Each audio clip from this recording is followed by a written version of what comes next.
Ma famille m'a ignoré pendant 8 ans malgré mes efforts.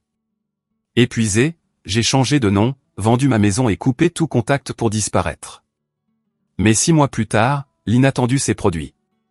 La dernière fois que ma famille m'a contacté, ils voulaient 127 000 €. Pas de « comment vas-tu », pas de « tu nous manques », pas de « joyeux anniversaire » ou « joyeux Noël », ni aucune de ces choses que les familles disent aux gens qu'elles aiment vraiment. Juste les économies de toute ma vie enveloppées dans un document juridique qui m'aurait laissé sans rien si leur entreprise chancelante s'effondrait. 8 ans de silence, 288 appels ignorés, 23 000 € envoyés sans le moindre remerciement. Et quand ils se sont enfin souvenus de mon existence, c'était parce qu'ils étaient désespérés. Je m'appelle Manon, j'ai 34 ans, je suis expert comptable confirmé, le genre de personne qui documente tout. Et cette habitude, c'est la raison pour laquelle je vous raconte cette histoire aujourd'hui au lieu d'être ruiné et brisé. J'avais 26 ans quand j'ai obtenu ma première vraie promotion. Collaboratrice comptable au cabinet Martin et Leroy à Lyon. Ce n'était pas glamour, mais c'était à moi. Gagné grâce à 3 années de semaine de 70 heures et assez de feuilles de calcul pour tapisser tout mon appartement. La première personne que j'ai appelée était mon père. Le téléphone a sonné 4 fois avant que sa messagerie ne se déclenche. « Bonjour, vous êtes bien chez Richard Dubreuil. Laissez un message. » J'en ai laissé un, puis un autre le lendemain, et un autre 3 jours après. Il n'a jamais rappelé. Une semaine plus tard, je faisais défiler Facebook pendant ma pause déjeuner quand je l'ai vu. 47 personnes réunies autour de mon demi-frère Lucas pour sa fête de fin d'études. Des ballons, un gâteau à 3 étages. Le bras de mon père enveloppant fièrement les épaules de Lucas. Tous deux souriant comme s'ils venaient de conquérir le monde. Je n'avais pas été invité. Je ne savais même pas que cela avait lieu. Pourtant, j'ai envoyé à Lucas une carte de félicitations avec un chèque de 500 € glissé à l'intérieur. Je me suis dit que le courrier s'était peut-être perdu. Peut-être qu'ils avaient essayé de me joindre sans succès. Je leur cherchais des excuses parce que c'est ce que je faisais depuis mes 12 ans. Depuis la mort de ma mère et le remariage de mon père avec Valérie 2 ans plus tard, Lucas a encaissé le chèque en 3 jours. Je le sais parce que j'ai vérifié mon relevé bancaire de manière obsessionnelle, attendant une reconnaissance. Un SMS de remerciement, un appel, n'importe quoi. Rien n'est venu. C'est la première fois que j'ai commencé à tenir des registres. Appelez ça une déformation professionnelle. Je suis comptable après tout. Chaque appel sans réponse, chaque cadeau non reconnu, chaque silence qui s'étirait plus longtemps que le précédent. Je ne le savais pas alors, mais ces registres finiraient par me sauver la vie, ou du moins m'éviter de perdre tout ce pour quoi j'avais travaillé. Le schéma est devenu clair au cours des 5 années suivantes, bien que je refusasse de le voir tel quel. Lucas m'a appelé pour la première fois en 18 mois quand il avait 23 ans. Pas de banalité, pas de « comment vas-tu », Serette, juste j'ai besoin de 8 000 € pour une start-up. C'est du solide. Je te rembourse dans 6 mois. J'ai viré l'argent l'après-midi même. La start-up, une application pour mettre en relation des promeneurs de chiens avec des propriétaires, a mis la clé sous la porte 4 mois plus tard. Lucas n'a jamais mentionné le remboursement. Quand j'ai abordé le sujet lors d'un de mes messages vocaux sans réponse, j'ai reçu un SMS en retour, c'est serré en ce moment. Tu comprends? Je comprenais. Je comprenais toujours. Il y a 3 ans, Valérie m'a envoyé un SMS pour la première fois en 26 mois. Je me souviens encore avoir fixé mon téléphone, le cœur battant, pensant que peut-être quelque chose avait enfin changé. Son message disait « Urgence dégâts toiture suite orage. Besoin de 15 000 € pour réparation. Crédit de ton père au max. S'il te plaît aide la famille. » J'ai transféré l'argent dans les 48 heures, vidant la moitié de mon fonds d'urgence. 2 mois plus tard, j'ai vu son post Instagram. Valérie appuyée contre une Lexus RX 9 blanc nacré avec la légende cadeau d'anniversaire à moi-même, béni, odeur de voiture neuve. Le toit, pour autant que je puisse en juger, avait l'air exactement le même sur chaque photo. 23 000 €. C'est ce que je leur avais envoyé sur 5 ans, sans compter les petits cadeaux, les cartes avec de l'argent liquide, les coffrets cadeaux à Noël. 23 000 €. 0 note de remerciement, 0 visite, 0 appel retourné. Mais je continuais à envoyer des cartes d'anniversaire. Je continuais à essayer parce que je croyais toujours que le lien du sang signifiait quelque chose, que si je les aimais assez, ils finiraient par m'aimer en retour. J'avais tort. Mais il me faudrait 3 ans de plus pour l'admettre. 14 mois. C'est le temps qu'il s'était écoulé depuis que quelqu'un de ma famille avait reconnu mon existence sous quelque forme que ce soit. J'avais compté, pas parce que je le voulais, mais parce que le silence était devenu si absolu que je commençais à marquer les jours comme un prisonnier gravant des traits sur le mur d'une cellule. Durant ces 14 mois, j'ai appelé 17 fois. Chaque appel allait directement sur la messagerie. Je laissais des messages allant du joyeux « je prends juste des nouvelles ». J'espère que tout le monde va bien, à l'inquiet « est-ce que tout va bien ?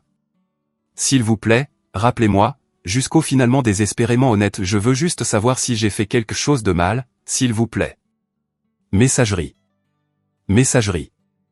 Messagerie. J'ai envoyé une carte de Noël en décembre dernier avec une carte cadeau de 200 € pour chacun d'eux. Richard, Valérie, Lucas. J'ai suivi le colis. Signature confirmée.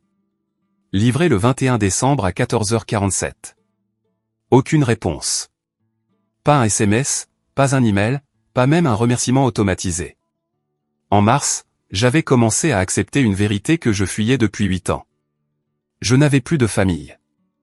Peut-être n'en avais-je jamais vraiment eu. Je suis rentré du travail un vendredi soir, épuisé par la clôture mensuelle, et j'ai vérifié ma boîte aux lettres par habitude. Facture, prospectus, offre de carte de crédit. Et puis, niché entre une facture d'eau et un catalogue de meubles, je l'ai vu. Une enveloppe couleur crème, papier cartonné lourd, mon nom écrit en calligraphie élégante sur le devant. Dans le coin supérieur gauche, embossé en or, la famille Dubreuil. Mes mains tremblaient en l'ouvrant. Vous êtes cordialement invité à célébrer le 65e anniversaire de Richard Alain Dubreuil. Le Grand Hôtel Palace, Paris. 15 avril, 18h. Tenue de soirée exigée. Après 14 mois de silence, il s'était enfin souvenu que j'existais. La question était, pourquoi maintenant ? J'ai fixé cette invitation pendant 2 heures. 87 invités. C'est ce qu'indiquait la carte de réponse. Une célébration pour les amis proches, les associés d'affaires et la famille chérie. Le Grand Hôtel Palace était le lieu événementiel le plus exclusif de Paris. Le genre d'endroit où les cadres pétroliers et les magnats de l'immobilier organisaient leurs moments marquants. J'avais vérifié en ligne. Frais de réservation minimum de 35 000 € pour leur grande salle de bal. Ce n'était pas un dîner décontracté. C'était une déclaration. Et d'une manière ou d'une autre, après 8 ans de silence, j'étais sur la liste des invités. N'y va pas. C'était Marc Dubois, mon collègue et ami le plus proche chez Martin et Leroy. Nous travaillons ensemble depuis 6 ans, et il connaissait ma situation familiale mieux que quiconque. Les appels sans réponse, les virements à sens unique, les cartes de vœux envoyées dans le vide. Pourquoi t'inviterait-il maintenant ? Demanda Marc, faisant tourner un stylo entre ses doigts, après 14 mois de rien du tout. Peut-être qu'il est malade. Peut-être que c'est sa façon de tendre la main. Marc secoua lentement la tête. Les gens ne changent pas après 8 ans sans raison, Manon. Pas pour de bonnes raisons, en tout cas. Il fit une pause. Laisse-moi vérifier quelque chose avant que tu ne réserves un billet. Dubreuil Investissement, c'est ça ? L'entreprise de ton père.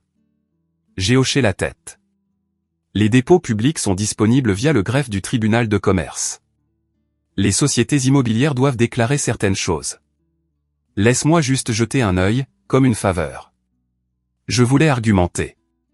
Je voulais croire que l'invitation signifiait que mon père avait enfin réalisé ce qui lui manquait. Qu'il voulait récupérer sa fille dans sa vie. Mais la comptable en moi, la partie qui tenait des registres depuis 8 ans, savait que Marc avait raison. Quelque chose clochait avec cette invitation. D'accord, dis-je doucement. Vérifie, mais j'irai probablement quand même. Marc m'a appelé 3 jours plus tard à 21h47. J'étais en pyjama, à moitié dans un verre de vin, essayant de ne pas penser à si je devais acheter une nouvelle robe pour la fête. Il faut que tu vois ça, dit-il. Je t'envoie un fichier tout de suite. Mon ordinateur portable a sonné. L'email contenait un PDF, 17 pages de dépôt public, de documents judiciaires et d'état de privilèges pour Dubreuil Investissement SAS. Ce que j'ai lu m'a noué l'estomac. Léo de Dubreuil. C'était le projet phare de mon père. 12 maisons de ville de luxe dans une résidence fermée en périphérie de Paris. Selon ces documents, la construction avait 7 mois de retard. La date d'achèvement initiale était septembre de l'année dernière. Nous étions maintenant en avril, et le gros œuvre n'était même pas fini. C'était pire. 3 entrepreneurs avaient intenté des procès pour non-paiement. Construction Martinez pour 89 000 €, électricité Apex pour 67 000 €, et plomberie Premier pour 124 000 €. Total impayé, 280 000 €. Le prêt bancaire de la Banque nationale, 2,1 millions d'euros à 8,5% d'intérêt, avait une date limite d'extension au 20 avril, 5 jours après la fête d'anniversaire. S'il ne sécurise pas de capital supplémentaire d'ici le 20, expliqua Marc, la banque peut exiger le remboursement intégral du prêt, forcer une vente, et le projet part en liquidation judiciaire. J'ai fait le calcul. Même vendre les unités partiellement achevées ne couvrirait pas la dette. Richard Dubreuil était sur le point de tout perdre. Et de combien aurait-il besoin pour se maintenir à flot? Environ 150 000 €. Juste assez pour payer les entrepreneurs et convaincre la banque de prolonger. J'avais 127 000 € sur mon compte d'épargne. Soudain, l'invitation prenait tout son sens. Ils ne veulent pas de ma présence, murmurai-je. Ils veulent mon argent. J'ai acheté le billet de train quand même. 342 €, aller simple, Lyon-Paris. 14 avril, arrivé à 18h15 la veille de la fête. Je me suis dit que je devais aller au bout des choses. Je devais regarder mon père dans les yeux et comprendre une fois pour toutes si j'avais jamais été autre chose qu'un filet de sécurité financier. Mais je n'y allais pas à l'aveuglette. Pas cette fois. La nuit précédant mon départ, j'ai passé 4 heures à imprimer des documents, des relevés bancaires des 8 dernières années montrant chaque virement que j'avais fait à la famille Dubreuil, datés, annotés, surlignés, des captures d'écran de SMS, des journaux d'appel de mon opérateur téléphonique, des reçus pour les cadeaux envoyés par courrier recommandé avec accusé de réception. J'ai tout organisé dans une chemise cartonnée, puis copié les documents clés sur une clé USB que j'ai glissée dans mon sac à main. Vieille habitude, toujours avoir une sauvegarde. À 7 heures du matin le 14 avril, j'ai appelé Marc depuis la gare. Si tu n'as pas de nouvelles de moi dans 48 heures, dis-je, envoie tout à mon email personnel, les relevés bancaires, les dossiers judiciaires, tout. Manon, c'est de la folie. Tu sais ce qu'il prépare. Pourquoi marcher dans le piège? J'ai regardé l'annonce d'embarquement clignoter sur l'écran. Parce que j'ai besoin de savoir. J'ai besoin de les entendre le dire ou ne pas le dire. J'ai besoin de clore ce chapitre d'une manière ou d'une autre. Marc est resté silencieux un long moment. Sois prudente et appelle-moi à la seconde où tu sors de là. Je le ferai. Je suis monté dans le train avec 8 ans de preuves dans mon sac et un nœud dans l'estomac qui ne voulait pas se défaire. Je n'allais pas à Paris pour me réconcilier. J'y allais pour découvrir la vérité, quel qu'en soit le prix. Le Grand Hôtel Palace ressemblait exactement aux photos de son site web et exactement au genre d'endroit où je n'avais pas ma place. Des lustres en cristal de la taille de voiture compacte. Des sols en marbre poli comme des miroirs.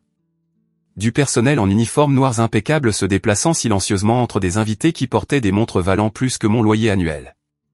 J'ai vérifié mon reflet dans un miroir doré près de l'entrée. Ma robe était noire, simple, achetée aux Galeries Lafayette pour 89 € pendant les soldes de l'année dernière. C'était la plus belle chose que je possédais.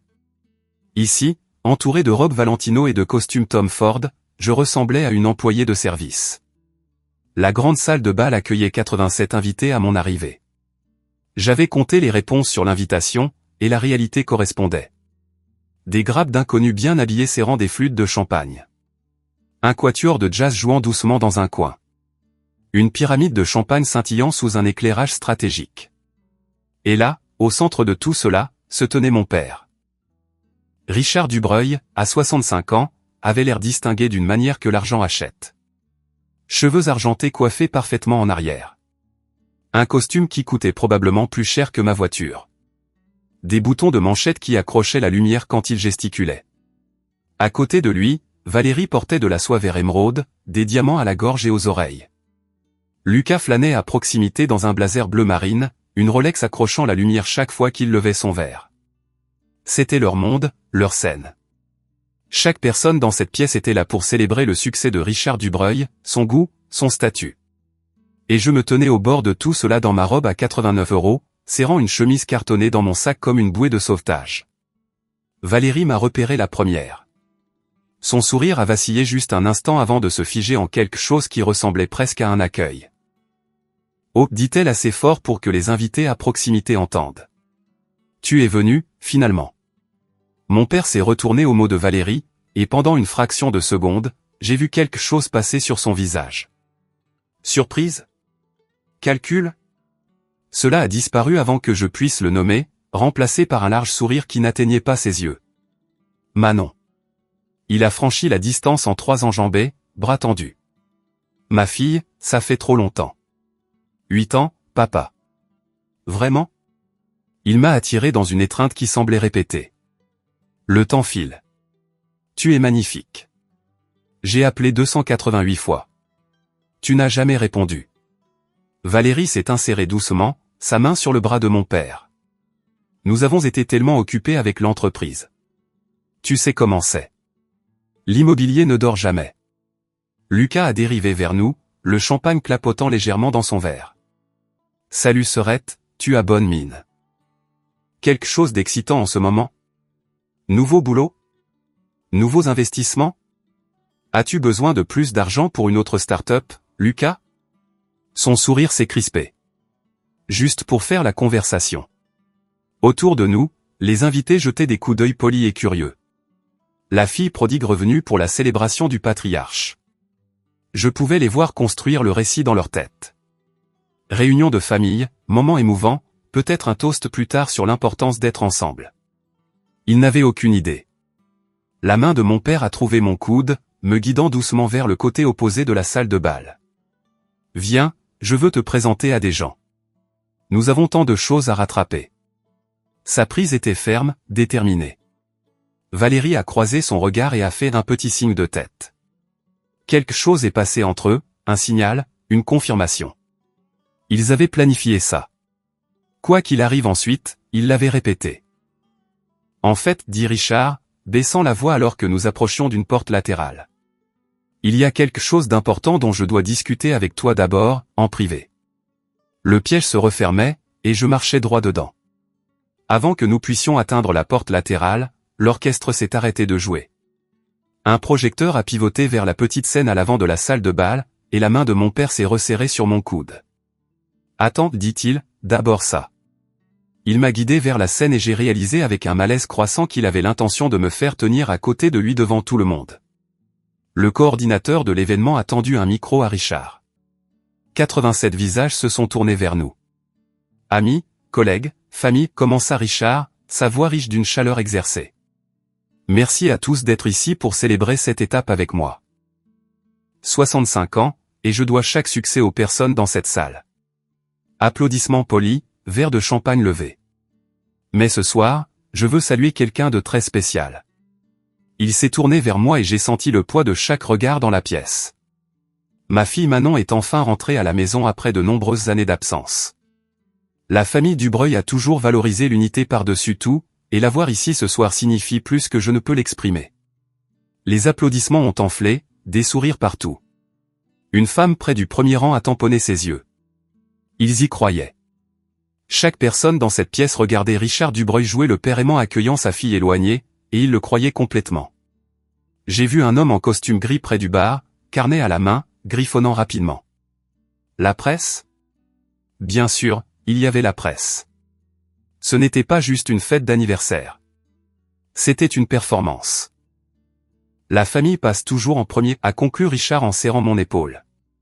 Peu importe à quelle distance nous errons, nous trouvons toujours notre chemin vers la maison. Plus d'applaudissements. Flash d'appareil photo. Je restais là avec un sourire figé sur mon visage, comprenant avec une clarté parfaite ce qui se passait. Il ne m'accueillait pas de retour. Il réécrivait l'histoire. Étage 87 témoins venaient de le regarder faire. La salle annexe était plus petite que je ne l'espérais. Un salon privé attenant à la salle de bal, décoré dans le même style opulent, mais sans la foule. Une table en acajou trônait au centre, et sur cette table reposait une pile de documents. Valérie et Lucas attendaient déjà à l'intérieur. La porte s'est fermée derrière nous, étouffant les sons de la fête. Maintenant, nous pouvons parler, dit Richard en désignant les papiers. Assieds-toi, ma chérie. Je ne me suis pas assise. J'ai marché jusqu'à la table et j'ai regardé le document du dessus. Autorisation de transfert de fonds, Dubreuil Investissement SAS. Numéro de compte partiellement masqué. Une ligne de montant laissée vide, mais avec 127 000 € écrits au crayon à côté. La note de quelqu'un pour soi-même. Qu'est-ce que c'est? Une opportunité. Richard s'est installé dans une chaise en face de moi, détendu, confiant. Les Hauts de Dubreuil vont être le développement le plus prestigieux de la région parisienne. Les préventes dépassent déjà les projections. Nous avons juste besoin d'une petite injection de capital pour traverser une situation temporaire de trésorerie. Tu veux mes économies? Je veux que tu investisses dans l'héritage de ta famille. Il sourit. En 18 mois, tu doubleras ton retour. Je te le garantis. J'ai tourné à la page 3. Là, enfoui dans les petits caractères, j'ai trouvé ce que je cherchais. Investissement non remboursable en cas de dissolution ou de faillite du projet. J'ai glissé mon téléphone hors de mon sac et pris une photo de la page. Rapide, décontracté, l'instinct du comptable. Que fais-tu? La voix de Valérie s'est aiguisée. Je révise les termes. Je suis expert comptable professionnel, Valérie. Je lis les contrats avant de les signer. Si tu ne signes pas, dit doucement Valérie en s'approchant, tout le monde dehors saura exactement quel genre de fille tu es, abandonnant ton père quand il a le plus besoin de toi. La voilà, la menace derrière le velours. Richard s'est penché en avant, son sourire de vendeur fermement en place. La date limite d'extension de la banque est lundi à 8 heures.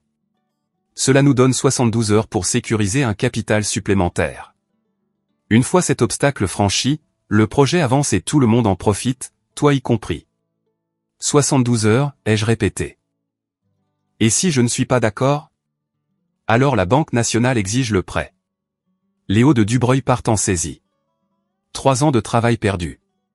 Il écarta les mains. Tu laisserais vraiment cela arriver à ta propre famille? Lucas intervint, s'appuyant contre le mur avec son champagne. Allez, Serette. Ce n'est pas comme si tu avais des enfants ou un mari qui vide tes comptes. Tu as l'argent qui dort là. C'est quoi le problème? J'ai senti quelque chose de froid s'installer dans ma poitrine. Pas de la colère, pas encore. Quelque chose de plus calme. La reconnaissance. Laissez-moi m'assurer que je comprends bien, dis-je d'un ton égal. Vous n'avez pas retourné un seul appel téléphonique en 8 ans. Vous n'êtes pas venu fêter ma promotion. Vous n'avez reconnu aucun anniversaire, aucune fête, aucun cadeau que j'ai envoyé. Et maintenant, vous voulez que je remette chaque euro que j'ai économisé depuis mes 22 ans. L'expression de Valérie vacilla. Nous avons été occupés. Vous avez encaissé les chèques, cependant. Tous. Les 8 000 de Lucas pour sa start-up. Tes 15 000 pour la réparation du toit. J'ai regardé Valérie. C'était une belle Lexus, au passage. Silence. Le sourire de Richard s'était crispé. Ce n'est pas à propos du passé, Manon. C'est à propos de la famille qui se soutient quand ça compte. Vous m'avez élevé jusqu'à mes 18 ans. C'était votre obligation légale. Après ça, j'ai payé ma propre voie. 68 000 € de prêts étudiants. 9 ans pour les rembourser. Ne présentez pas votre obligation comme une faveur que je dois rembourser. Valérie s'avança et je vis le calcul dans ses yeux. Si tu ne veux pas signer ici, dit-elle, peut-être devrions-nous discuter de cela quelque part de plus public. J'aurais dû le voir venir. Valérie n'a pas attendu ma réponse. Elle a tourné les talons, a ouvert la porte donnant sur la salle de bal et a élevé la voix assez fort pour couper le quatuor de jazz et le bavardage au champagne. Tout le monde, s'il vous plaît. J'ai besoin de votre attention. La musique affaiblit. Les conversations sont mortes. 87 visages se sont tournés vers nous. Valérie s'est positionnée dans l'encadrement de la porte, parfaitement cadrée par la lumière, une main pressée dramatiquement sur sa poitrine. Je suis tellement désolée d'interrompre, dit-elle, sa voix tremblant d'une émotion répétée. Mais j'ai besoin que vous sachiez tout ce qui se passe. La fille de Richard, celle qu'il a accueillie à la maison ce soir à bras ouverts, vient de refuser d'aider son propre père alors qu'il est dans le besoin. Des murmures ont parcouru la foule. 8 ans, la voix de Valérie monta. 8 ans qu'elle est partie, jamais appelée, jamais visitée, et maintenant quand son père demande de l'aide, un simple investissement familial, elle dit non. Juste ici à sa fête d'anniversaire. Je restais figé dans l'embrasure, regardant le récit échapper à son contrôle pour entrer dans le mien. Non, ce n'était pas juste. C'était son contrôle. Chaque mot calculé pour faire de moi la méchante. Nous avons tellement essayé de la joindre, continua Valérie, tamponnant des yeux secs, toutes ces années, mais elle était trop occupée avec sa vie à Lyon, trop occupée pour sa propre famille. Et maintenant? Valérie. La voix de Richard était tranchante. Ça suffit. Mais ce n'était pas assez. Pas pour elle. Elle avait trouvé son public, et elle jouait pour eux avec le talent de quelqu'un qui avait passé des décennies à jouer le rôle de l'épouse et belle-mère dévouée. Les invités me regardaient avec des expressions allant de la pitié au dégoût. L'homme au costume gris écrivait furieusement. J'étais devenue la méchante de ma propre histoire, à moins que je ne change le scénario. Les chuchotements ont commencé immédiatement. Abandonner son propre père. 8 ans. Pouvez-vous imaginer? Et à sa fête d'anniversaire en plus. Je me tenais dans l'embrasure de la porte. 87 Père Dieu me disséquant, me jugeant, me trouvant indigne. Une femme en perles secoua lentement la tête. Un homme en costume 3 pièces marmonna quelque chose à sa femme qui la fit grimacer. Une femme âgée que je reconnaissais vaguement comme une tante éloignée s'approcha de moi avec la déception gravée dans chaque ligne de son visage. Ton père t'a tout donné, dit-elle. Un toit sur la tête, envoyé à l'école, et c'est comme ça que tu le rembourses? J'ai ouvert la bouche pour répondre. Mais que pouvais-je dire? Qu'il avait arrêté de payer quoi que ce soit le jour de mes 18 ans? Que j'avais travaillé 2 jobs pendant mes études? Que je leur avais envoyé 23 000 € sur 5 ans sans jamais recevoir un merci? Ils ne me croiraient pas. Ils avaient déjà choisi leur histoire. Le journaliste en costume gris me regardait avec un intérêt non dissimulé, son stylo planant au-dessus de son carnet. Je pouvais voir le titre se former derrière ses yeux. Drame familial au gala d'anniversaire d'un magnate de l'immobilier. Richard se tenait derrière Valérie maintenant, son expression soigneusement neutre, laissant sa femme faire le sale boulot pendant qu'il maintenait un déni plausible. Lucas souriait depuis la table du champagne et quelque chose a bougé en moi. 8 ans, 288 appels sans réponse, 23 000 € envoyés dans le vide. Et ça, cette humiliation publique, c'était comment il me traitait quand je disais enfin non. J'avais passé toute ma vie d'adulte à essayer de gagner l'amour de gens qui ne me voyaient que comme un fonds d'urgence. J'avais fini d'essayer. Excusez-moi, dis-je doucement et commençai à marcher vers la scène.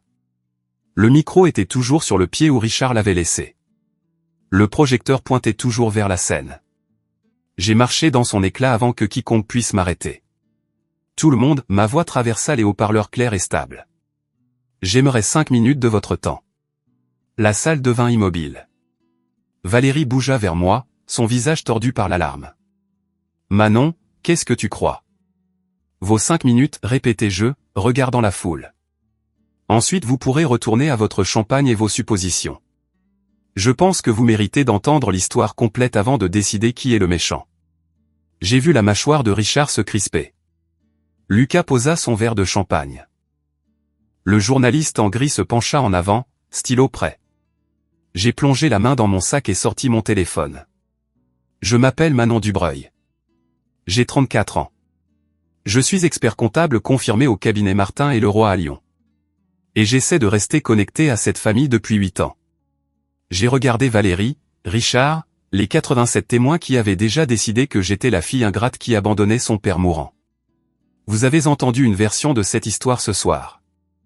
Maintenant, laissez-moi vous en montrer une autre. Mes mains étaient stables alors que je connectais mon téléphone au système d'affichage de la salle de bal, le même système qu'ils avaient utilisé plus tôt pour le diaporama des plus grandes réalisations de Richard. L'écran principal derrière moi s'anima. J'ai été silencieuse pendant 8 ans, dis-je. J'ai envoyé de l'argent quand on me le demandait, appelé quand on m'ignorait, et cherché des excuses pour des gens qui ne pouvaient pas se donner la peine de se souvenir de mon anniversaire. Ce soir, je vais arrêter d'être silencieuse. J'ai appuyé sur lecture. Commençons par les chiffres. Salut tout le monde, avant de continuer, je dois vous demander, qu'auriez-vous dit là-haut devant 87 personnes qui pensaient déjà que vous étiez le méchant? Auriez-vous tourné les talons? Auriez-vous riposté? Faites-le moi savoir dans les commentaires ci-dessous. Et si vous êtes nouveau ici, Appuyez sur le bouton s'abonner et la cloche de notification pour ne pas manquer la suite. Maintenant, laissez-moi vous dire exactement ce que je leur ai montré. Le premier document est apparu sur l'écran derrière moi. Un relevé bancaire de la banque Chase daté de janvier 2017. Ceci est un virement de 8 000 €, expliquai-je, gardant ma voix égale. Envoyé à Lucas Dubreuil pour un investissement dans une start-up qui a fait faillite 4 mois plus tard. Aucun remboursement, aucune reconnaissance. J'ai balayé vers l'image suivante. Mars 2021. 15 000 € transférés à Valérie Dubreuil pour des réparations d'urgence de toiture. J'ai laissé ça reposer un moment. 2 mois plus tard, Valérie a posté une photo de sa nouvelle Lexus sur Instagram.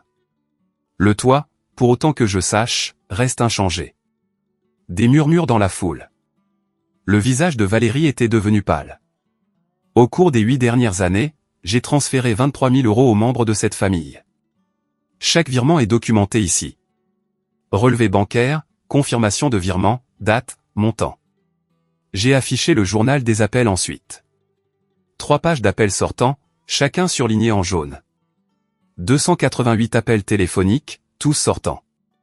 Vous pouvez voir la durée ici. La plupart se terminent à 0 minutes et 0 secondes.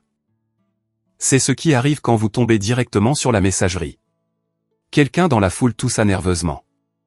Et ici, je passais à une capture d'écran, se trouvent les 2 seuls SMS que j'ai reçus de cette famille en 8 ans. Tous 2 demandant de l'argent. Pas de « comment vas-tu » ? Pas de « joyeux anniversaire ». Pas de « tu nous manques » point. La tante âgée qui m'avait grondé plus tôt fixait l'écran la bouche légèrement ouverte. Je ne vous demande pas de vous apitoyer sur mon sort, dis-je. Je vous montre des faits parce que quelqu'un vient de dire à cette salle que j'ai abandonné ma famille. Les chiffres suggèrent une histoire différente. J'ai regardé directement Richard. À ton tour d'expliquer, papa, où dois-je continuer ? Le visage de Richard était passé de la confiance au granit. Il n'a pas bougé. Bien, dis-je. Laissez-moi continuer. J'ai affiché la série de documents suivante, les dépôts publics que Marc m'avait envoyés. Léo de Dubreuil, 12 maisons de ville de luxe, le projet phare de mon père. J'ai pointé l'écran. Ce sont des registres publics du greffe du tribunal de commerce. N'importe qui dans cette salle peut les vérifier. Le premier dépôt est apparu. Un procès de construction Martinez daté d'octobre de l'année dernière. 89 000 € de factures impayées. 3 entrepreneurs poursuivent actuellement Dubreuil Investissement pour non-paiement. Total impayé 280 000 €. J'ai entendu quelqu'un halter. Un monsieur âgé près du bar posa son verre très soigneusement. Le projet a 7 mois de retard sur le calendrier. Le prêt bancaire de 2,1 millions de la Banque nationale a une date limite d'extension au 20 avril. C'est dans 5 jours. J'ai affiché le dernier document, l'autorisation de transfert de fonds que j'avais photographié 30 minutes plus tôt. C'est ce qu'ils m'ont demandé de signer ce soir. Vous voyez cette clause ici ? Investissement non remboursable en cas de dissolution du projet. Cela signifie que si le projet échoue, ce qui pourrait très bien arriver, je perds tout. La salle était devenue complètement silencieuse. Ils ne m'ont pas invité à cette fête parce que je leur manquais, dis-je. Ils m'ont invité parce qu'ils avaient besoin de 127 000 €. Ce sont toutes mes économies, 12 ans de travail, et ils voulaient que je les remette sans recours si tout s'effondre. J'ai regardé le journaliste qui écrivait si vite que sa main devenait floue. Vous voulez vérifier tout ça ? Greffe du tribunal de commerce. Les numéros de dossier sont juste là sur l'écran. Derrière moi, Richard parla enfin. Manon, tu détruis cette famille. Non, papa. Tu as déjà fait ça. Richard s'avança vers la scène, son calme se fissurant comme de la glace fine. Ce sont des affaires de famille privée, dit-il, sa voix portant ce ton autoritaire qu'il utilisait pour conclure des affaires. Manon est clairement émotive et confuse. Je suis expert comptable diplômé, papa. J'analyse littéralement des documents financiers pour gagner ma vie. Je ne suis pas confuse. Valérie s'est précipitée, talons claquant contre le marbre. Elle essaie de nous saboter. Des années de silence, et maintenant elle débarque pour humilier son propre père devant ses amis et collègues. Tu m'as invité, Valérie. Tu as envoyé l'invitation à mon adresse.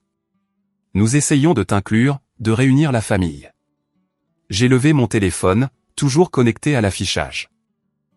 Dois-je afficher l'email que tu as envoyé à l'avocat de papa il y a 6 semaines? Celui où tu mentionnes spécifiquement mon compte d'épargne et discutes de la nécessité de présenter un front familial uni pour assurer ma coopération? Le visage de Valérie est devenu blanc. Comment as-tu? Tu as mis en copie l'email professionnel de papa qu'il partage avec son associé qui partage un comptable avec mon cabinet? J'ai gardé ma voix calme. Je suis très doué dans mon travail, Valérie. Lucas s'éloigna du bar, vacillant légèrement. C'est ridicule. Elle est juste folle parce qu'elle ne s'est jamais intégrée. Elle n'a jamais. Lucas. Richard coupa sèchement. Arrête de parler. Mais Lucas était déjà au-delà de l'écoute. Nous sommes censés prétendre qu'elle est une sorte de victime. Elle est partie. Elle a déménagé à l'autre bout du pays et appelait à peine. 288 appels, dis-je doucement. Veux-tu que je montre encore le journal? Silence. Le stylo du journaliste s'était arrêté de bouger. Il fixait juste maintenant, transpercé par le désastre qui se déroulait. Dans la foule, j'ai vu un homme que je reconnaissais des infos, un promoteur immobilier qui s'était associé à mon père sur 2 projets précédents. Il se dirigeait déjà vers la sortie. La première personne à parler ne fut pas celle à laquelle je m'attendais. C'était un monsieur âgé aux cheveux argentés et à l'allure de quelqu'un qui avait passé des décennies à conclure des accords dans les salles de conseil. Je l'ai reconnu du diaporama précédent. Gérald Martin, l'un des plus anciens associés de mon père. Richard, sa voix porta à travers la salle de bal silencieuse. Tu dois 300 000 € à des entrepreneurs et tu organises une fête qui coûte combien? 50 000? 60 000? La mâchoire de Richard se crispa. Gérald, ce n'est pas. J'allais investir 200 000 autres dans ton nouveau développement le mois prochain. Gérald posa sa flûte de champagne avec un tintement décisif. Je pense que je vais reconsidérer ça.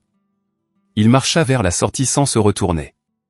La tante âgée qui m'avait grondé plus tôt s'approcha de la scène, son visage transformé par quelque chose qui ressemblait à un regret sincère. Jeune fille, dit-elle doucement, je te dois des excuses. Je n'avais aucune idée. Richard disait toujours que tu étais trop occupé pour visiter, que tu préférais ton indépendance. Je préférais une famille qui retournait mes appels téléphoniques, madame. Elle hocha lentement la tête, puis se tourna pour regarder Richard avec une expression que je ne pouvais pas tout à fait lire. Déception, dégoût, les deux. Plus d'invités partaient maintenant. Pas en se précipitant. Cette foule était trop polie pour ça, mais ils partaient définitivement. Les chuchotements avaient changé de direction. Procès contre les entrepreneurs. Essayer de prendre ses économies. Elle avait des preuves pour tout. J'ai vu Valérie essayer d'intercepter les invités sur le départ. Son sourire désespéré. C'est un malentendu. Elle a toujours été difficile. Richard est un père merveilleux. Personne ne s'arrêtait pour écouter. Le journaliste en gris croisa mon regard et hocha la tête une fois. Pas une approbation exactement, plus comme une reconnaissance. C'était une histoire maintenant. Ce serait imprimé dès le matin. Richard se tenait seul au centre de sa propre fête, regardant son empire s'effondrer en temps réel. Je suis descendu de la scène. Les invités restants s'écartaient pour moi comme si je portais quelque chose de contagieux. Ou peut-être quelque chose qu'ils ne voulaient pas attraper. L'échec, le scandale, la vérité. Richard m'a intercepté à mi-chemin de la porte. De près, je pouvais voir les rides autour de ses yeux, le gris à ses tempes, les calculs désespérés travaillant encore derrière son expression. Manon, sa voix était descendue bas pour que moi seul l'entende. Tu as prouvé ton point de vue. Maintenant, parlons de comment on répare ça. Il n'y a rien à réparer, papa. Je suis ton père. Ça ne signifie rien. Je l'ai regardé, vraiment regardé, et j'ai ressenti quelque chose que je n'attendais pas. Pas de la colère, pas de triomphe, juste une profonde tristesse vide. J'ai passé 8 ans à essayer d'être ta fille, dis-je. Tu as passé 8 ans à me traiter comme un compte bancaire de secours. J'ai fini d'auditionner pour un rôle que je n'allais jamais obtenir. J'ai sorti l'autorisation de transfert de fonds de mon sac, la copie que j'avais photographiée plus tôt. Lentement, délibérément, je l'ai déchirée en 2, puis en 4. Ceci est ma réponse. J'ai placé les morceaux dans sa main. Valérie pleurait maintenant. Vraie larme ou performance? Je ne pouvais pas dire. Lucas avait disparu, probablement vers le bar ouvert. Les invités restants faisaient semblant d'examiner le plafond, les lustres, n'importe quoi sauf le patriarche mourant de Dubreuil Investissement. J'ai marché vers la sortie et me suis arrêté à l'embrasure. J'ai essayé pendant 8 ans, dis-je assez fort pour que quiconque écoutant encore entende. Je n'ai plus besoin de votre approbation. À partir de ce soir, vous n'avez pas de fille. J'ai marché dans la nuit parisienne, la porte se refermant derrière moi. Pour la première fois en 8 ans, j'avais l'impression de pouvoir respirer. Mais ce n'était pas la fin. C'était juste le début de ce qui venait ensuite.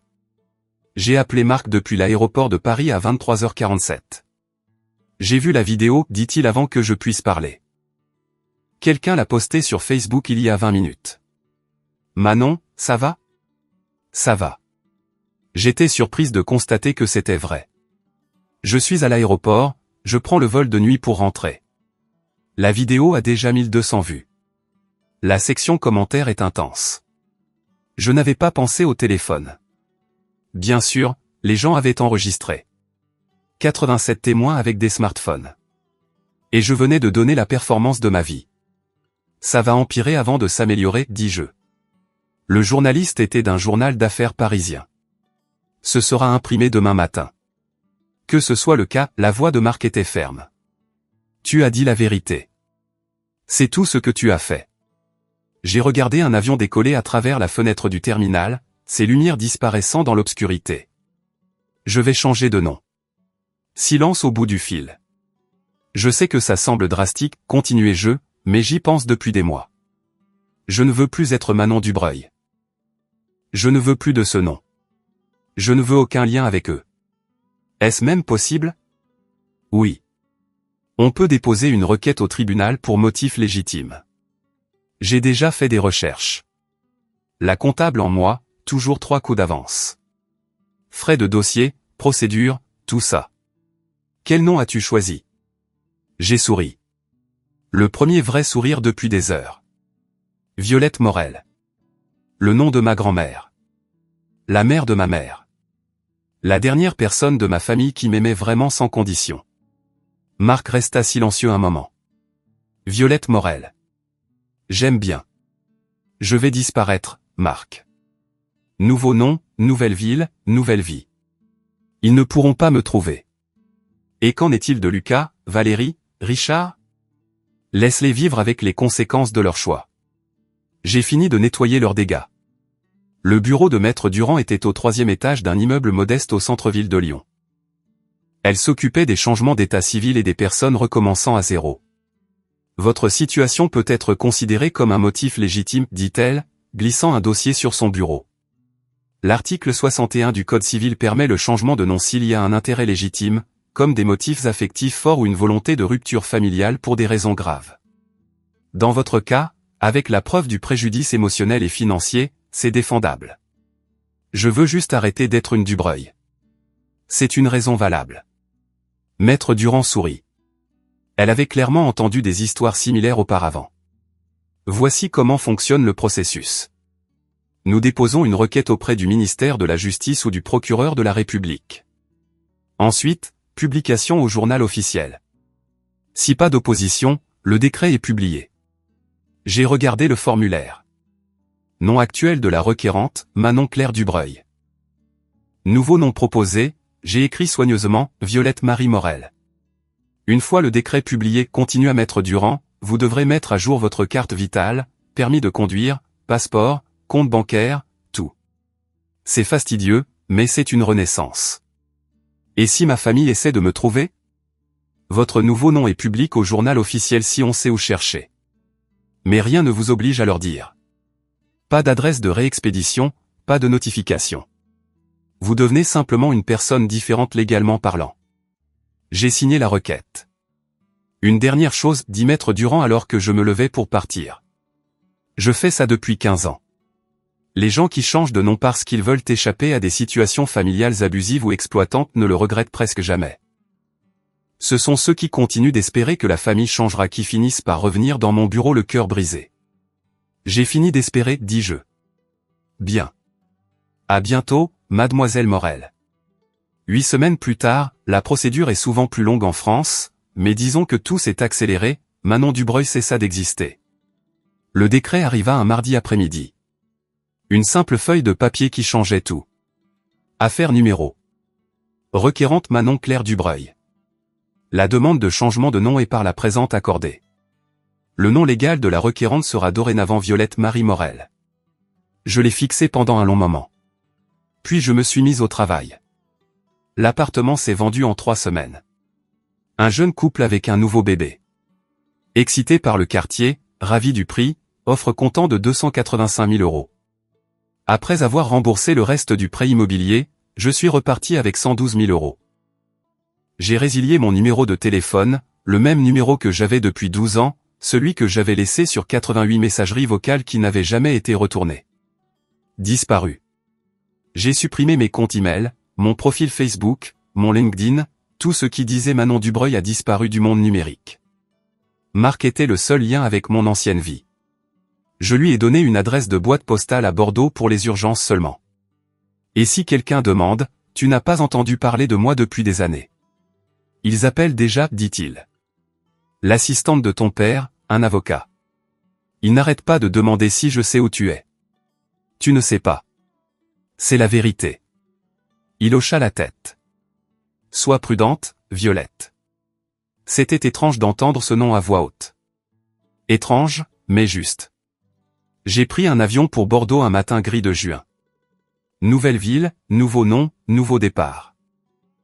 La femme qui est descendue de cet avion n'était plus Manon Dubreuil. La fille invisible, la donneuse sans fin, le compte bancaire d'urgence.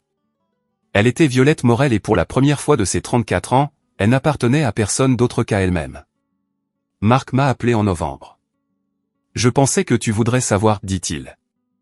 C'est fini. J'étais assise dans mon nouvel appartement à Bordeaux, regardant la pluie strier les fenêtres, au 4e étage, avec vue sur la Garonne. Petit, mais à moi. Les hauts de Dubreuil ont été saisis en juillet. La Banque nationale a exigé le remboursement quand ton père n'a pas pu sécuriser de capital supplémentaire. Le projet est parti en liquidation. La banque a pris une perte d'environ 800 000 €. Ton père ? Marc fit une pause. Il a tout perdu. Manon. Violette. Désolé, je m'y habitue encore. Je n'ai pas ressenti la satisfaction que j'attendais. Juste une finalité vide, comme regarder un bâtiment dans lequel on vivait s'effondrer enfin. Un journal a publié un article de suivi le mois dernier, continua Marc. Le drame familial d'un promoteur local devient viral. 23 000 vues en ligne. Ils ont interviewé certains des invités de la fête. Plus personne n'investit avec lui. Et la maison, la propriété a été mise sur le marché en septembre. Il devait vendre pour couvrir les procès des entrepreneurs. L'article disait qu'il loue un appartement en périphérie maintenant. J'ai pensé à l'homme que j'avais vu à la fête. Cheveux argentés, costume Tom Ford, entouré d'admirateurs. Le patriarche de la famille Dubreuil, maître de son domaine, vivant maintenant dans une location, sa réputation en ruine. L'association des investisseurs immobiliers a voté pour révoquer son adhésion, ajouta Marc. Conduite indigne ou quelque chose comme ça. Il est essentiellement blacklisté de toutes les grosses affaires de la ville. J'ai fermé les yeux. Merci de me l'avoir dit. Ça va ? Ça allait ? Je n'étais pas sûr. Je ne me sentais pas victorieuse. Je ne me sentais pas vengeresse. Je me sentais juste distante, comme si je lisais la vie de quelqu'un d'autre. Ça va, dis-je. Je construis quelque chose de nouveau. Lucas a essayé de me trouver le premier. Marc m'en a parlé en janvier. Mon demi-frère avait apparemment passé 3 semaines à tenter de me retrouver par tous les canaux possibles. Il a envoyé un message à mon ancien compte Facebook, désactivé, appelé mon ancien numéro, coupé, envoyé un email à mon ancien compte Gmail, n'existe plus. Il s'est présenté chez Martin et Leroy en demandant Manon Dubreuil. La réceptionniste lui a dit que personne de ce nom ne travaillait là car le dossier du personnel de Violette Morel ne mentionnait aucune identité précédente. Il a même conduit jusqu'à mon ancienne maison à Lyon. Les nouveaux propriétaires, compréhensiblement confus, lui ont dit que l'ancienne propriétaire avait déménagé il y a 6 mois. Pas d'adresse de réexpédition. Non, il ne savait pas où. Il a l'air désespéré, dit Marc. Pas hostile, juste perdu. J'ai traité cette information avec soin. Lucas n'avait jamais été cruel. Exactement. Juste égoïste, irréfléchi, le produit de parents qui lui avaient tout donné et n'attendaient rien. Il a envoyé une lettre à ton ancienne adresse, continua Marc. Les nouveaux propriétaires me l'ont transféré puisque j'ai géré les papiers de vente. Veux-tu que je te l'envoie? J'ai réfléchi un long moment.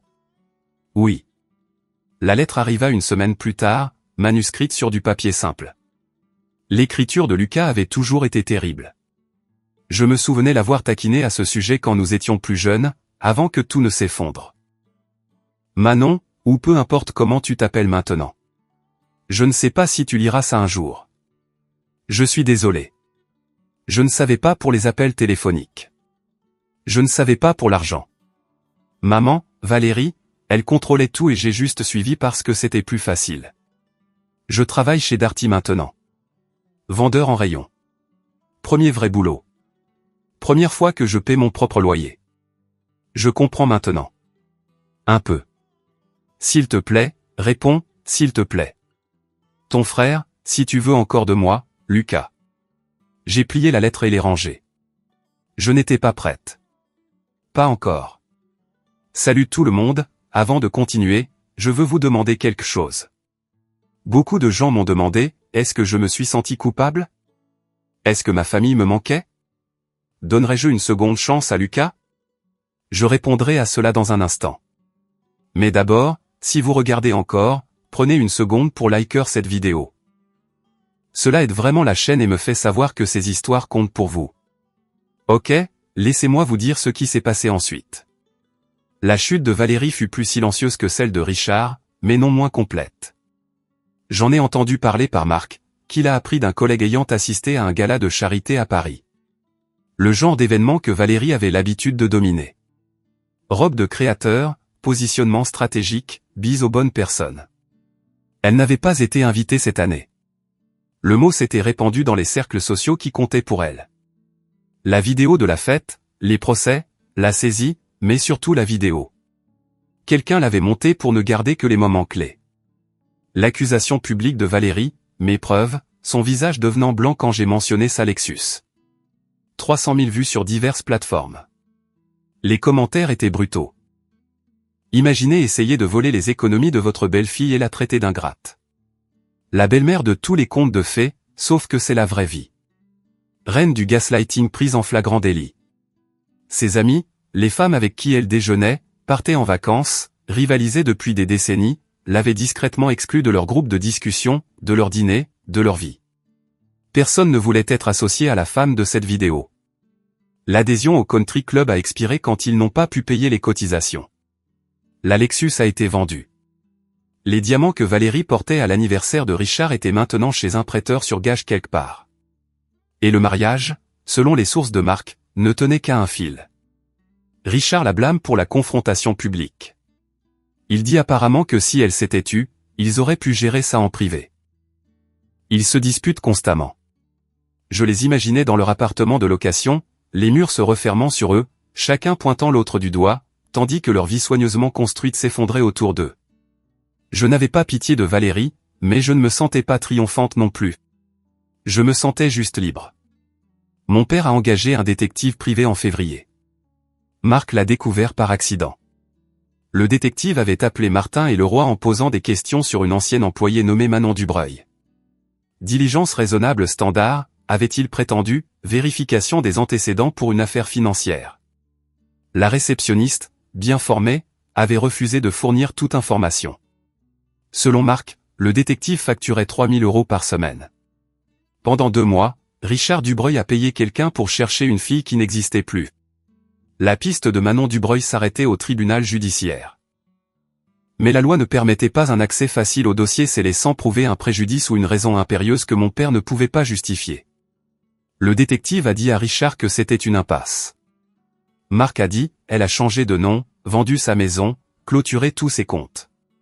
Si elle ne veut pas être trouvée, elle ne le sera pas. 24 000 €. C'est ce que mon père a dépensé pour essayer de me localiser. L'ironie ne m'échappait pas. Il y a 8 ans, il ne pouvait pas se donner la peine de retourner un appel téléphonique. Maintenant, il perdait de l'argent qu'il ne pouvait pas se permettre, cherchant désespérément la fille qu'il avait ignorée pendant une décennie. Il a annulé le détective la semaine dernière, ajouta Marc. Il a dit qu'il ne pouvait plus se permettre de continuer. Je suis resté avec cette information un long moment. Une partie de moi, une petite partie têtue que j'essayais de faire taire depuis des mois, se demandait si cela signifiait qu'il tenait vraiment à moi. Si tout perdre lui avait enfin fait voir ce qu'il avait jeté.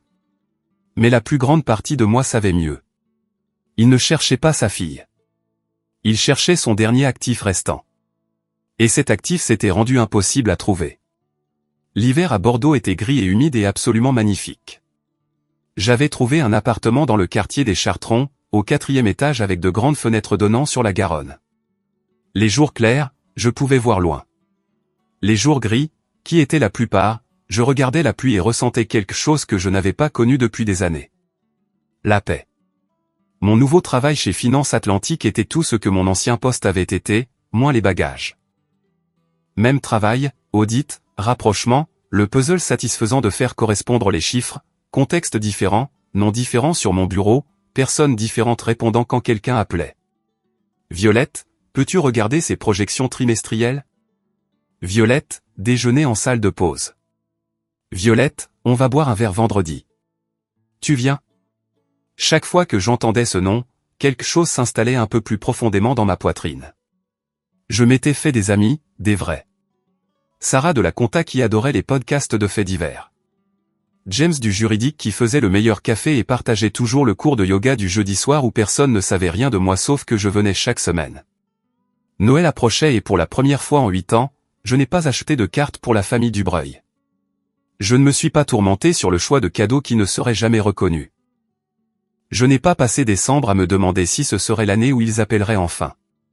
Au lieu de cela, j'ai décoré mon appartement avec des guirlandes lumineuses. J'ai acheté un petit sapin au marché. J'ai accepté une invitation pour le dîner de Noël chez les parents de Sarah. Des étrangers qui m'accueillaient parce que leur fille disait que je valais la peine d'être connu. Le matin de Noël, je me suis réveillé seul dans mon appartement, j'ai fait du café, et j'ai regardé la pluie tomber sur la ville. Il ne me manquait pas. L'idée d'eux me manquait, mais la réalité. J'étais mieux sans elle. La lettre est arrivée en janvier. Marc l'avait transférée via notre système convenu. Son adresse vers ma boîte postale, pas d'adresse de retour sur l'enveloppe extérieure. À l'intérieur se trouvait une seconde enveloppe, froissée et réadressée plusieurs fois. L'écriture de Lucas. J'ai fait du thé avant de l'ouvrir. Assise près de la fenêtre. Regardant les bateaux sur le fleuve. Puis j'ai lu, Manon, ou peu importe comment tu t'appelles maintenant. Je sais que tu ne liras probablement pas ça. Tu as probablement jeté tout ce que j'ai envoyé, mais je vais continuer à essayer parce que c'est tout ce que je sais faire désormais. Je travaille chez Darty. Vente en rayon, SMIC plus commission. C'est humiliant et épuisant et la meilleure chose qui me soit jamais arrivée. Pour la première fois de ma vie, je gagne quelque chose au lieu de juste le recevoir. Papa a tout perdu. Tu le sais probablement. Maman, Valérie, elle a déménagé le mois dernier. Il divorce. Il est seul dans cet appartement, boit trop, appelle d'anciens contacts qui ne prennent pas ses appels. Je ne te demande pas d'avoir pitié de lui. Je ne te demande même pas de me pardonner. Je te demande de savoir que je comprends maintenant ce que c'est que de travailler pour quelque chose. Ce que c'est d'être ignoré par des gens qui sont censés s'en soucier. Ce que c'est de réaliser qu'on avait tort sur tout. J'essaie d'être meilleur. Je ne sais pas si je réussirai, mais je voulais que tu saches que j'essaie. Ton frère, si tu veux encore de moi, Lucas. J'ai plié la lettre et l'ai remise dans son enveloppe. Puis j'ai pris une feuille de papier vierge et écrit ma réponse. Courte, claire, honnête. Lucas, j'ai lu ta lettre. Je suis contente que tu apprennes, mais je ne suis pas prête pour une relation avec quiconque de cette famille. Peut-être un jour, peut-être jamais. J'espère que tu comprends. V. Je l'ai posté le lendemain. Sans adresse de retour. Voici ce que personne ne vous dit sur la fixation de limites. Cela semble égoïste jusqu'à ce que ce ne le soit plus. Pendant 8 ans, j'avais mesuré ma valeur à combien je pouvais donner à des gens qui ne donnaient jamais en retour. Chaque appel sans réponse était un test que j'avais échoué. Chaque cadeau ignoré était la preuve que je n'essayais pas assez fort. J'avais construit toute mon identité autour du fait d'être la bonne fille, la fiable, le membre de la famille qui se montrait toujours. Et qu'est-ce que cela m'avait apporté? Une place à une fête d'anniversaire conçue pour extraire les économies de ma vie. Assise dans mon appartement bordelais, regardant la pluie d'hiver, j'ai enfin compris quelque chose qu'il m'avait fallu 34 ans pour apprendre. Les limites ne sont pas des murs. Elles ne visent pas à enfermer les gens dehors. Elles visent à décider qui a accès à votre vie et à quelles conditions. Je ne détestais pas Richard. Je ne détestais pas Valérie. Je ne détestais même pas Lucas, qui commençait enfin à devenir la personne qu'il aurait dû être depuis le début. Je n'avais simplement plus de place pour eux. Ma thérapeute, oui, j'avais commencé à en voir une femme douce nommée Dr Coleman, qui se spécialisait dans l'éloignement familial, appelait cela l'acceptation radicale. Vous n'êtes pas responsable de leur choix, disait-elle lors d'une de nos séances. Vous n'êtes responsable que des vôtres, et vous avez choisi de vous protéger. Ce n'est pas égoïste. C'est de la survie. J'ai pensé à toutes les années passées à espérer qu'ils changent. Toute l'énergie que j'avais versée dans une relation qui ne coulait que dans un sens.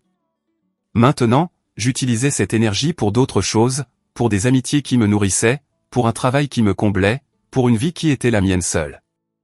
Ce n'était pas de la vengeance. Ce n'était pas de la colère. C'était quelque chose de plus simple et de plus puissant, le respect de soi. Et cela, réalisais-je, valait plus que n'importe quel héritage ne pourrait jamais valoir. Le printemps est arrivé à Bordeaux début mars. Les cerisiers bordant les rues, le soleil perçant les nuages, toute la ville expirant après des mois de grisaille.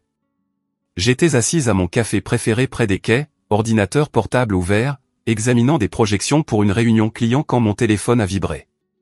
Dîner ce soir, ce nouveau taille? Sarah.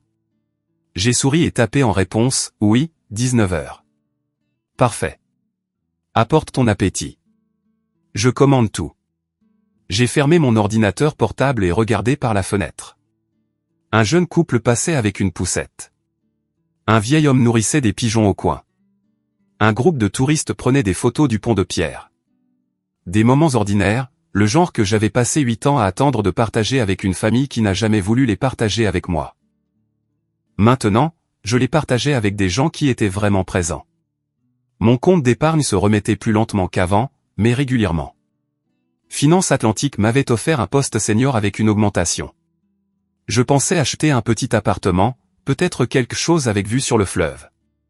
Pour la première fois de ma vie, je faisais des plans sans tenir compte de ce dont ma famille pourrait avoir besoin de moi. Je pensais autrefois que la famille, c'était le sang, qu'être une Dubreuil signifiait quelque chose de fondamental sur qui j'étais et ce que je devais. Que si j'essayais juste assez fort, aimais assez fort, donnais assez de moi-même, il finirait par m'aimer en retour. J'avais tort. La famille, ce sont les gens qui choisissent d'être dans votre vie, qui vous rappellent, qui se présentent sans qu'on le leur demande, qui ne veulent rien de vous sauf votre présence. Je suis Violette Morel maintenant, 35 ans, comptable, amie, survivante, et pour la première fois de ma vie, je sais exactement qui est ma famille. Ce sont ceux qui m'ont choisi tel que je suis. Merci d'être resté avec moi jusqu'à la fin de mon histoire. Si vous avez déjà été traité comme un distributeur automatique par les gens qui étaient censés vous aimer, si vous vous êtes déjà senti invisible dans votre propre famille, je veux que vous sachiez que vous n'êtes pas seul. Et s'éloigner n'est pas abandonner. Parfois, c'est la chose la plus courageuse que vous puissiez faire. Je pense que vous trouverez quelque chose qui vous parlera. Je suis Violette Morel. Nouveau nom, nouvelle vie. Sí vi una mancha. Pero bueno, cada quien, de nuevo, esos son gustos. Si a ustedes les gustan de una manera o les gustan de otras, yo no juzgo. Siempre y cuando sea legal y demás, yo no juzgo. Ya si es legal, si no es legal, ahí sí juzgo y ahí llamo a la policía también, de ser posible. Sí, pero mayormente en TikTok confunden las góticas con niggers. ¿Sí? ¿Por qué?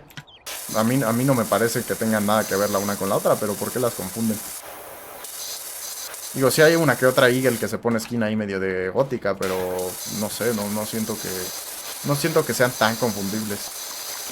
Pero bueno, es TikTok también, entonces supongo que lo entiendo. Pero ya no se siente lo mismo sin barba. Bueno, pues te tendrás que esperar entonces a que me crezca. Me crece rápido la barba, entonces no pasa nada. Y sí es ilegal, pero yo también soy ilegal. Bueno, en ese caso no es ilegal porque, o sea, tú no estás haciendo nada ilegal. Lo importante es que no hagan nada ilegal. Lo importante es que mientras no sea ilegal lo que están haciendo, si les gusta una cosa o les gusta otra, ya es problema de ustedes. Yo no me meto ni juzgo. A mí no me gustan las placas, me gustan las cuerpo definido, como diría cuerpo de Mewtwo. Se ven bien las de cuerpo de Mewtwo, pero a mí sí me gustan las flaquitas, pero hasta cierto punto. O sea, me gusta que sean delgadas, pero hasta ya cuando es excesivo, cuando ya literal están en los huesos, pues ahí ya no está tan bien. Y también por salud, o sea, de que eso no es saludable, evidentemente. Pero a mí sí me gustan delgaditas, la verdad. Me gustan delgaditas. Claro que el cuerpo de Mewtwo, pues también, no digo que no, pero sí, delgaditas me gustan bastante también. Pero hasta cierto punto, de nuevo, es que ya llega un punto en el que ya es mucho. Una vez un sabio dijo, prometa y prometa hasta que una vez me tiró, olvidé lo prometido. Medio planas y caderonas. Bueno, sí, a mí no me gustan de hecho tan voluptuosas. Prefiero que tengan más como pierna y así, a que estén como súper mega voluptuosas. Pero bueno, cada quien. De nuevo, pues esos son gustos de cada quien, literal. Yo no juzgo. I was happy for time, but I'm loyal to Viltrum. Eres... la chiquis dicen que es la emperadora de Viltrum. Entonces, ahí está. Si le eres leal, tendrás que serle leal a la chiquis también. El amor es prometer y prometer hasta poder meter. Bro, el vato que le gustan las frías literalmente. ¿Cómo? Y el desamor es olvidar lo prometido después de haberlo todo bien.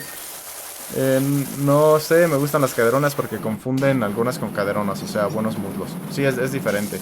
¿Qué digo? A veces están relacionadas, ¿no?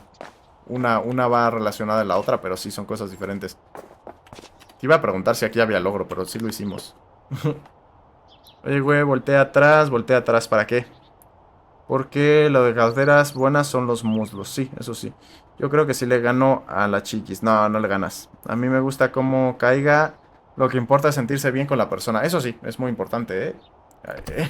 Eso que dijiste es muy, muy importante y creo que tienes toda la razón en eso. Realmente el cómo te gusten, no pasa nada. De nuevo, siempre y cuando sea legal, ¿no? Pero ya dentro de lo legal, lo importante es sentirte bien con la persona, estar feliz. ¿Para qué quieres estar con una relación que tal vez te parezca muy bonita físicamente o lo que sea, pero que estás todo infeliz? Lo importante es ser feliz en la relación. Eso es muy bueno. Es verdad, es verdad. ¿Qué harías si anunciaran que caería un meteorito gigante en una semana? Pues nada, ya pues aprovecho esa semana para estar con mi familia, comer todo lo que pueda comer, endeudarme todo lo que tenga que endeudarme, porque pues ya no voy a tener que pagar la deuda. Y ya, aprovechar esa semana para hacerlo lo más feliz posible. Eso sería lo que haría. Por el vato que le gustan frías, ¿de qué hablas? ¿De qué hablas, Nova? Que igual... Hey, que igual no está mal tener gustos, claramente es primordial estar bien con la relación.